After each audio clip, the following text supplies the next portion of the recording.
বন্ধুগণ, দক্ষিণ চব্বিশ পরগনার নামখানায় ঘটে গেল বিরাট বড় ঘটনা। আমাদের মমতা বন্দ্যোপাধ্যায় এত উন্নয়ন করেছে কাটমানি দিয়ে লোককে, যে বাংলা আবাস যোজনা বা প্রধানমন্ত্রী আবাস যোজনার যে ঘরগুলো লোককে দেয়, সেই ঘর পাওয়ার জন্য লোককে 5,000 করে, 10,000 করে, 20,000 করে টাকা কাটমানি জমা দিতে হতো তৃণমূলের গুন্ডা বাহিনী আর হারমাত বাহিনীর কাছে।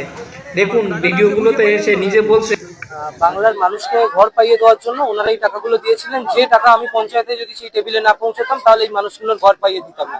তো সেই মানুষগুলো যখন আজকে আমার পাশে নেই, আমি মানুষের কাছে কোনো কথা শুনতে নারাজ, সেই কারণে আমি মানুষকে টাকাটা তুলে দিয়ে দিলাম। কত টাকা করে নিয়েছিলেন? 5,000 টাকা করে। কতজনে? প্রায় আনুমানিক 45 জন। এবং সবাই টাকা ফেরত নিতে আসছে। এখন মারের ঠেলায় পড়ে, পাবলিকের চাপে পড়ে এসে মধ্য রাস্তায় বসে পড়েছে টাকা ফেরত দিতে। মানে এই যে মমতা দিদির এই যে উন্নয়ন, কাটমানির যে উন্নয়ন, এটা সরকার পরিবর্তন না হলে আমরা এতটা খোলাসাভাবে জানতে পারতাম না। আমরা জানি যে তিনি কাটমানি দিতেন, কাটমানি খেতেন, তার পার্টি ফান্ডে যেত, সমস্ত কিছুর এখন খোলাসা হচ্ছে।